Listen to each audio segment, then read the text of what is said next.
Thank you very much for having me to this. I've been really enjoying the helpline talks, so thank you. So today I'm going to be talking about the strange creatures in Herodotus's description of Arabia and the aromatic materials they're associated with.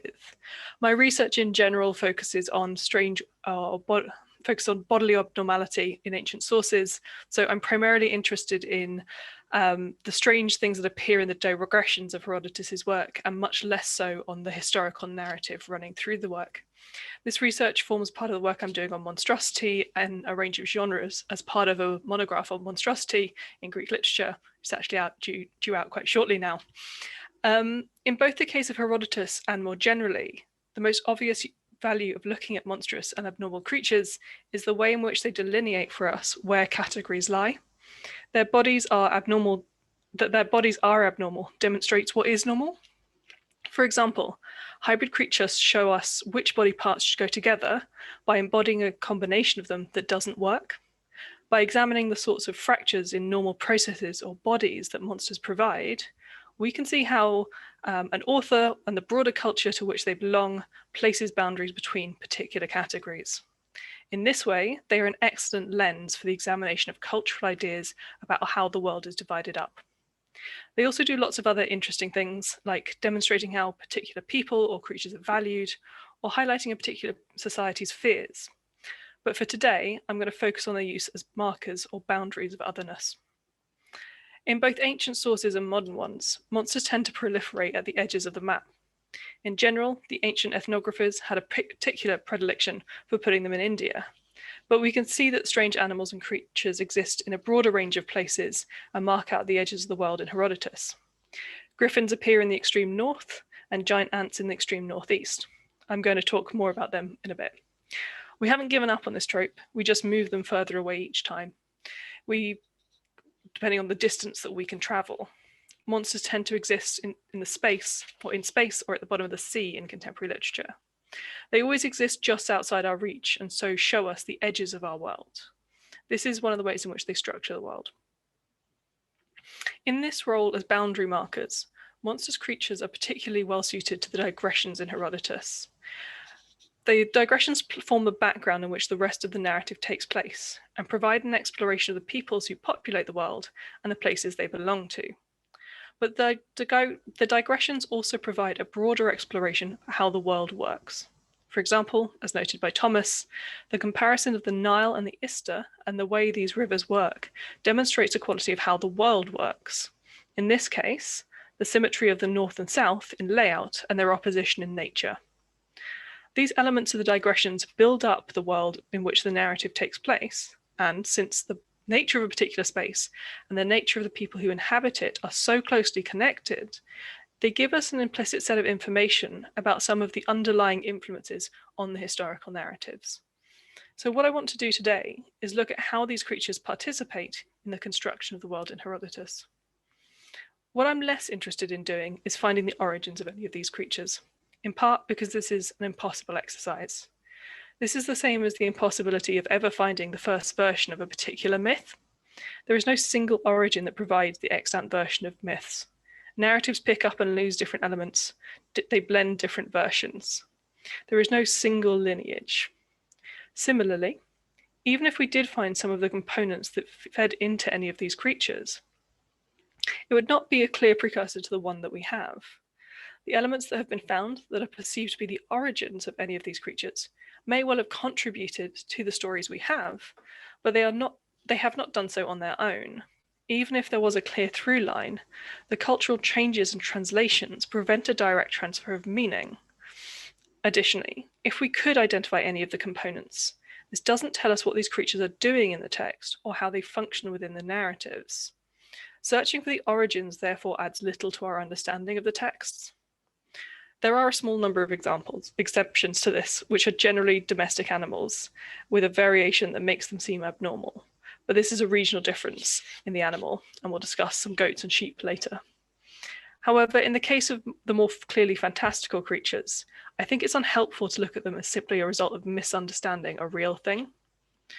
Given what I've just said, you probably won't be surprised to hear that the identification of giant ants as marmots is a particular bugbear of mine. This has been the most frequent explanation for them, for example, Howard Wells and Cartoonan.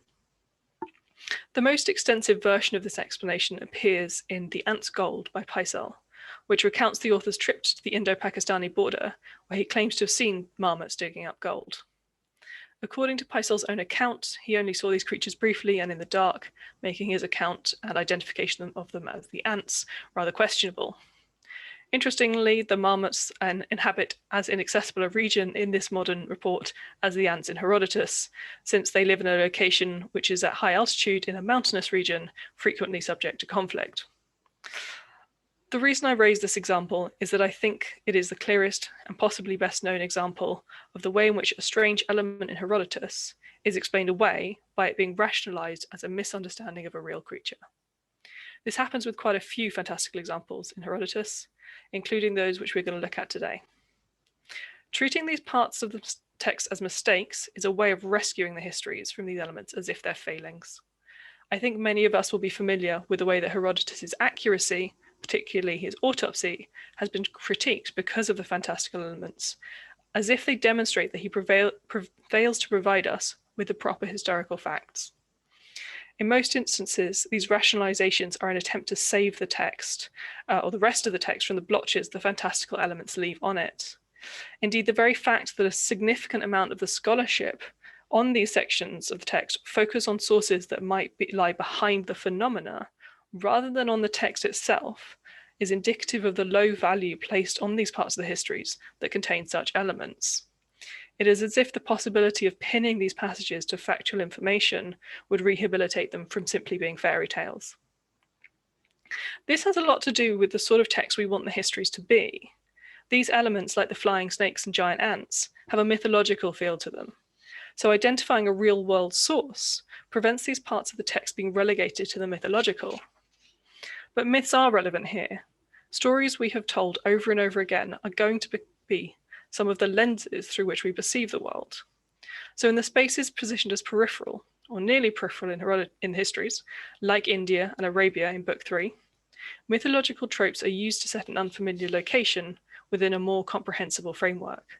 Blanks are filled in with ideas that connect to stories we already know. So in that context, let's look at some of the strange creatures we find in Herodotus Arabia.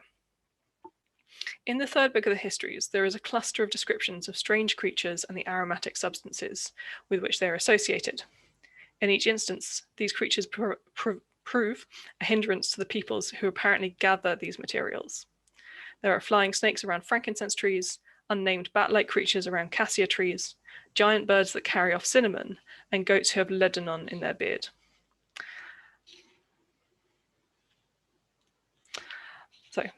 In fact, before he provides a fuller description of these substances, Herodotus states that Arabia is the only location in which certain aromatic substances are produced. So, Arabia is the only country in which frankincense, myrrh, cassia, cinnamon, and ledanon grow. Interestingly, we can see that myrrh is also grouped with these other aromatics here, but it is the only one that is not described as difficult to gather. I wonder if this is because the narrative of myrrh being transformed into the tree because of committing incest with her father as a result of Aphrodite's rage for not worshipping her properly might be the cause. This would mean that an existing ideology might make another one redundant. However, the evidence for this narrative is quite late. We see it in Pausanias and Apollodorus, although Ovid's version is the most famous. The 5 products listed by Herodotus are 3 resins and 2 spices. Frankincense and myrrh are resins gathered from trees by stripping back the bark and gathering the sap that comes out. Ledanon is generally identified as a resin gathered from the shrub rock rose. Cinnamon and cassia are very similar products. They are the bark of 2 trees from the same genus. They're all products that can be used as perfumes or burned as incense to produce aromatic smoke. Herodotus doesn't only say that these products come from Arabia, but in the closing section on the aromatic materials, he strongly associates the entire space with fragrant odors. He says, the scent that comes from the land of the Arabians is unspeakably pleasant, or gives off a wonderfully pleasant smell. So in the sections that surround the aromatic substances and their associated creatures, we can see Herodotus' description provides an exoticism to the region that connects to the mythological trope of the periphery as a space abundant in rare and precious materials. Sorry, I've gone a little bit too far with this. This is the sort of thing we see in the description of the Phaeacians in the Odyssey, for example, and in a lot of the depictions of the periphery in Greek ethnographic writing more generally. Certainly, this is an idea that appears elsewhere in the histories, although gold is the most frequently abundant precious resource, such as in the land of the Arimaspians and in India.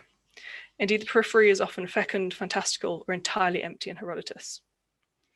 Uninhabitable landscapes physically reinforce the border which is established by the edge of the human population. The Libyan and Indian deserts mark the far south and east. The sea beyond the Hyperboreans marks the extreme north, and the mountains mark the edge of the northeast. Scythia somewhat blurs this line, appearing to straddle both the inhabited and uninhabited areas as a result of its nomadic population. The differentiation between the centre and periphery in several instances is thus characterized by human habitation or the lack of it. In addition to these empty spaces, certain places are uninhabitable and impassable because of some sort of fantastical barrier. At 4.7, Herodotus reports the Scythian assertion that the land further north is full of feathers, through which it's impossible to see. Later, he interprets this to mean that the area is so snowy that it is impossible to travel there. A similar but stranger tale is recorded at 510. Herodotus explains that, according to the Thracians, the air in the land beyond the Ister is so full of bees that it is impassable. Again, he states his disbelief, arguing that bees are unsuited to cold climates.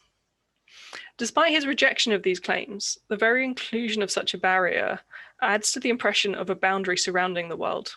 So having rejected the idea of ocean at 4 separate places, Herodotus reinstates the barrier at the edge of the world by marking out the edge of the populated world and geographically reinforcing this boundary. He dismisses a feature so important to the genre of his work, to archaic poetry, but creates an equivalent boundary in a form better suited to the genre of his work. This new periphery inherited some of the characteristics of its predecessor, such as being inhabited by strange and monstrous creatures, just as the area around ocean was in earlier poetry. So the periphery in Herodotus is different from earlier ideas, but its function and characteristics are very similar. It is in this context that Arabia and its dangerous creatures, which hinder access to the precious materials, exist. The flying snakes are the first of these creatures to be described in this grouping in Arabia, and they get the largest amount of attention because of the way that Herodotus uses them to highlight some of his ideas about the nature of animals more generally. But this is not the only place they appear in the histories. Onto this one. The first time we see them is in fact before the list of Arabian aromatics and associated creatures. At 275-76, Herodotus reports their annual flight at the start of spring from Arabia to Egypt, where they are killed by ibises and their bones are visible. So we can see this here. He says, I went to the part of Arabia fairly near the city of Buto to find out about winged snakes. When I got there, I saw countless snake bones and spines. The story goes that at the beginning of spring, these winged snakes fly from Arabia towards Egypt, but birds, ibises, meet them there at the pass and do not allow them past. But they kill them. It is because the ibis does this that the Egyptians value them so highly according to the Arabians, and the Egyptians agree that this is why they value these birds.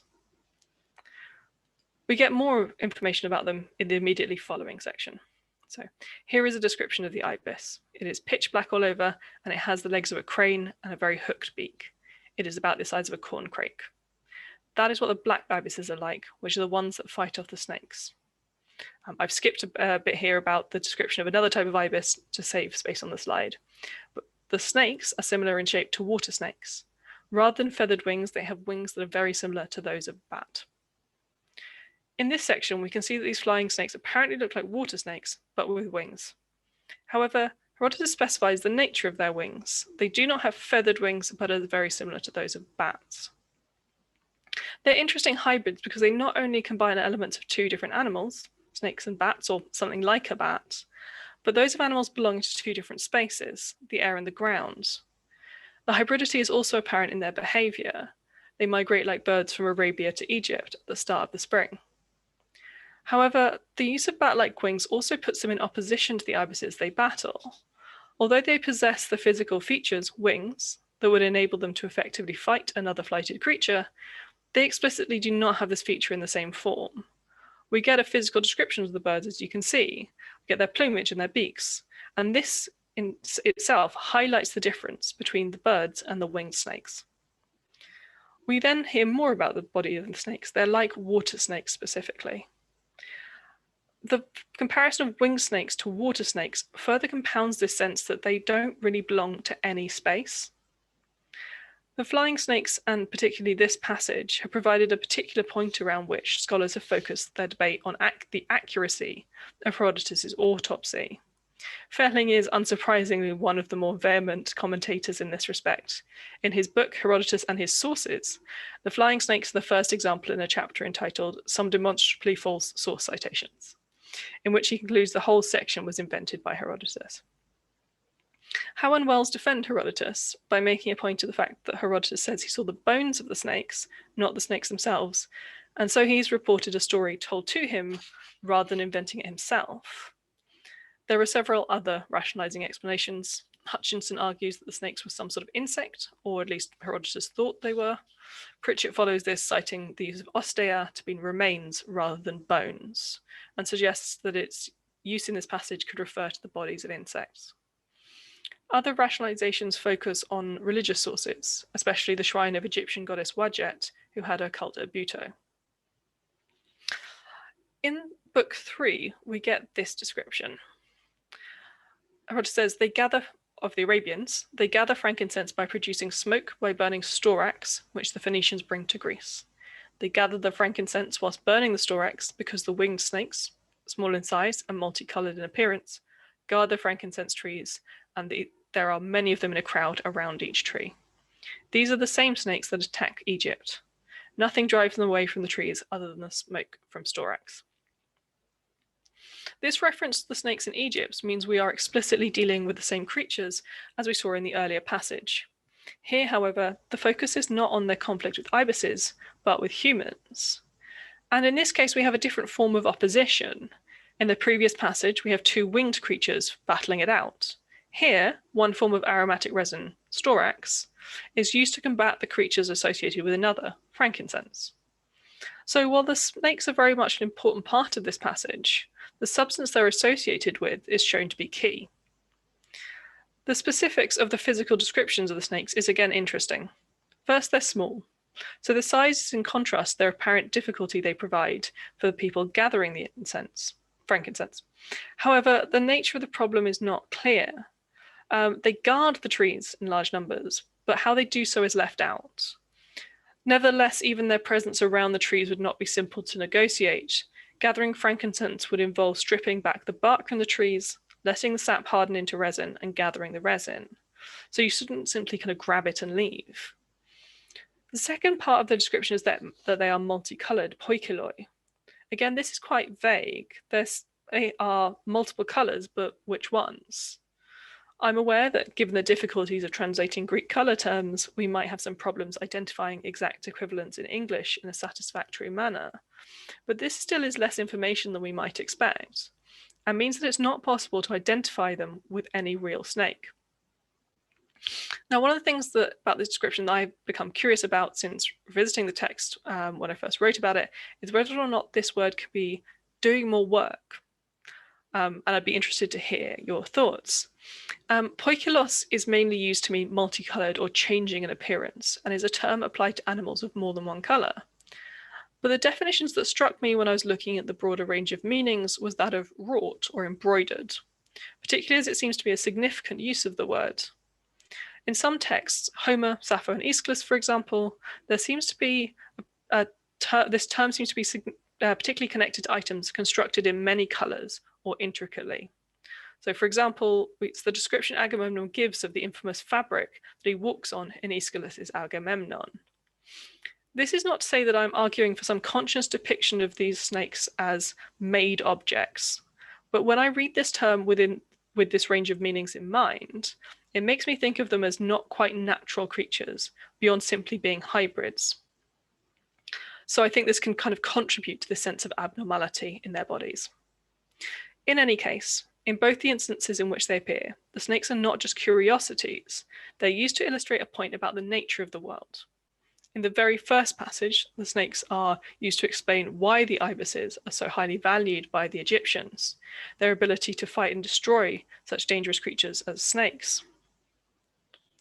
In the second, Herodotus theorizes these snakes would overwhelm the world if it were not for the violent method of reproduction. So I've got some of the Greek text here, but I'm going to put the English up on the screen.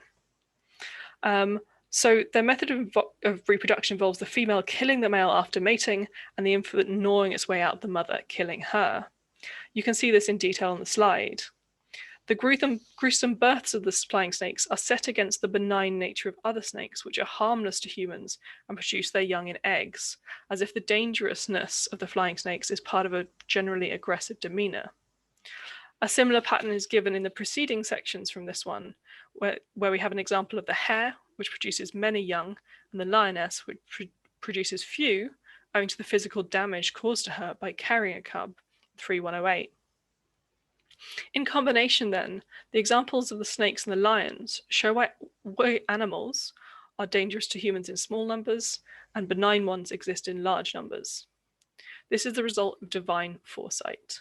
Herodotus therefore uses these examples to provide evidence for his belief that such creatures show the divine design of the world. So in both passages in which the snakes are included, they don't just appear as an interesting addition or creatures that guard frankincense. Instead, they're used to provide evidence for other phenomena which Herodotus is describing in the adjacent passages. In the following passage, we have in his description of Arabia, Herodotus describes an unnamed winged creature which guards the Cassia trees at 3110. So in this way, then, the Arabians acquire frankincense. They acquire cassia in the following way.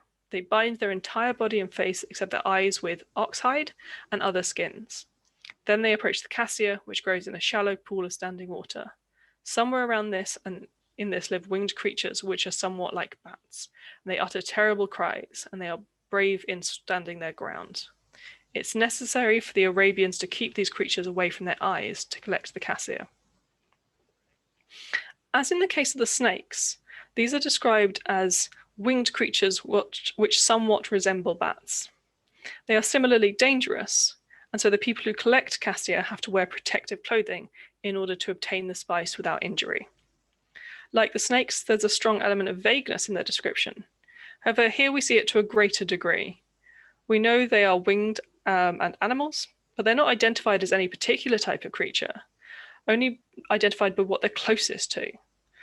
As a result of this and their terrible cries, they have a stronger element of horror to them. They also have a stronger effect on the people who encounter them. They have to protect themselves in a specific way using a specific material, animal hides. Sorry, go back one again.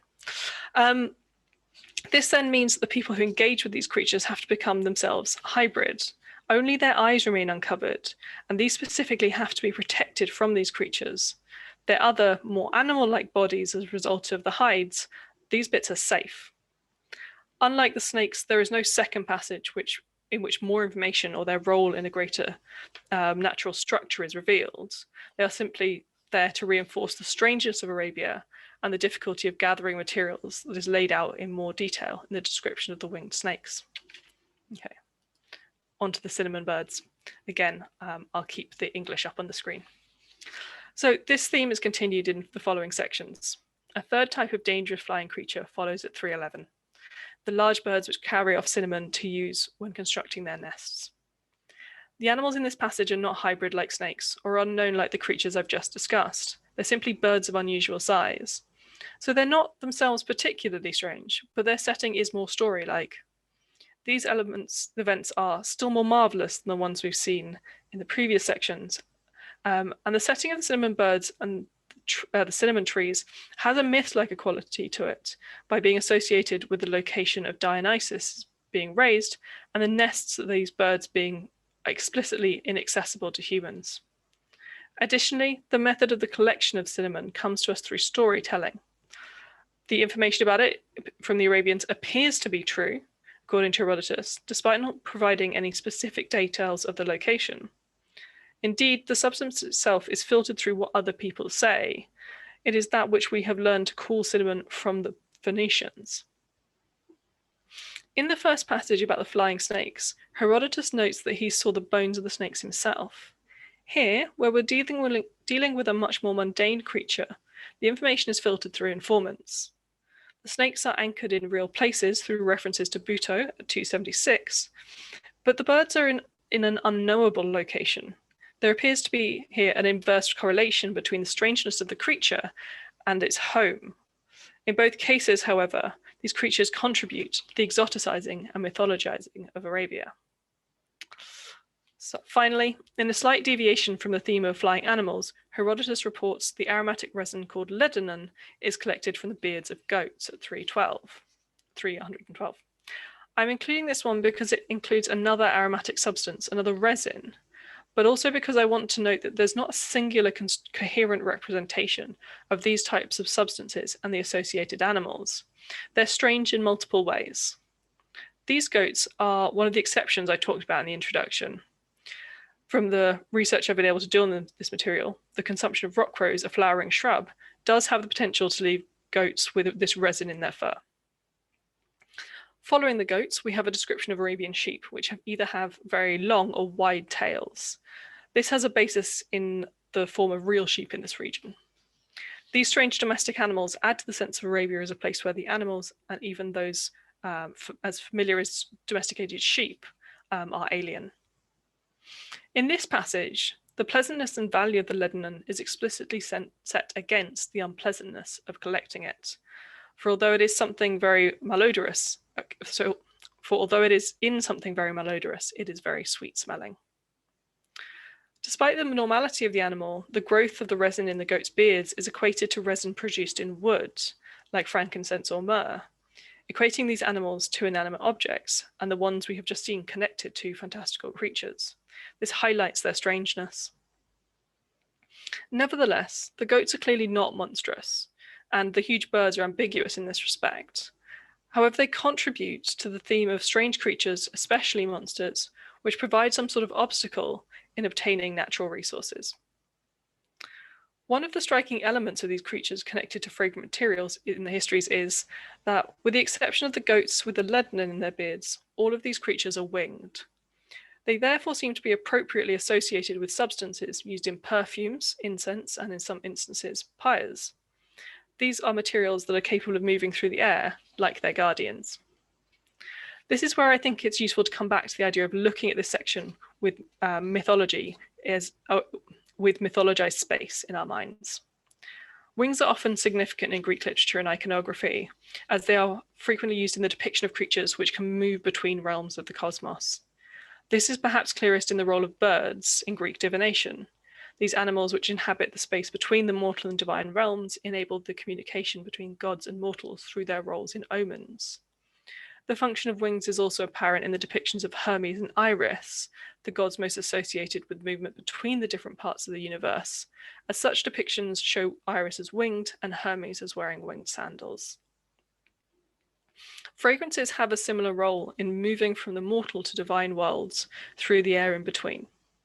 In sacrificial ritual, the burning of parts of the sacrifice, particularly the fat, which will produce the most smoke of any part of the body, enables part of the victim to be transmitted to the gods through the air.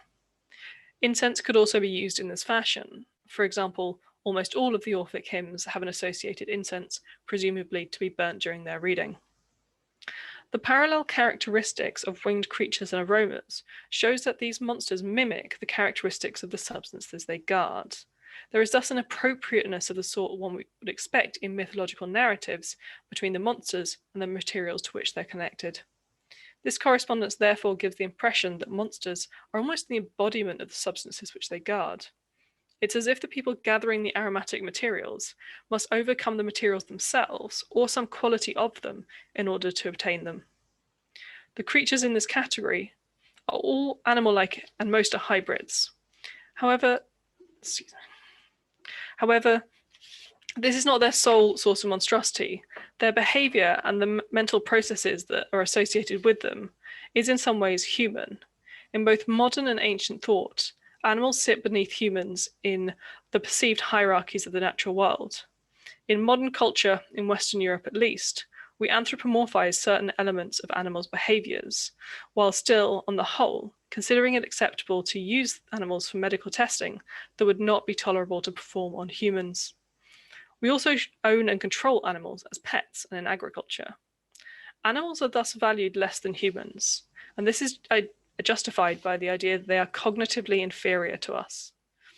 Similarly, Aristotle and Plato place animals beneath humans in the hierarchy of the natural world. This is again based on the belief of superior human intellect. Animals are thus perceived as represented as fundamentally different to humans because of their apparent inability to think in the same way as us. It's this mental difference that the creatures undermine. By representing these creatures as apparently guarding materials or natural resources, which is most explicit in the case of the winged snakes, or in conflict with humans for their possessions, the text implies human-like conceptions of desire and acquisitiveness. This is particularly clear in the materials they guard, gold and aromatics, which have little practical value but high economic value. These monstrous guardians are therefore represented with the ability to understand the value of items prized by humans. They are therefore not just physically abnormal, but also undermine one of the key boundaries between human and animal spheres. So what do these creatures associated with the aromatic substances do in Herodotus's description of Arabia? Firstly, they highlight the value and rarity of the materials they are connected with. If you have to fend off such creatures, these substances must be worth the effort. Secondly, they exoticize Arabia. This is a land full of precious materials and strange, dangerous creatures, and it even smells fantastic. They provide a way of presenting or viewing Arabia as more mythological than real. Much like the mythological past, Arabia is a space in which normal rules break down and things aren't fully formed in the way you would expect them to be. Animals have bodies that don't work or are unidentifiable, and the land produces precious materials in abundance, even if they're hard to get to. This is a world in which we do not belong. In this way, monstrous and strange animals help to add to the structuring of the world in Herodotus. Thank you.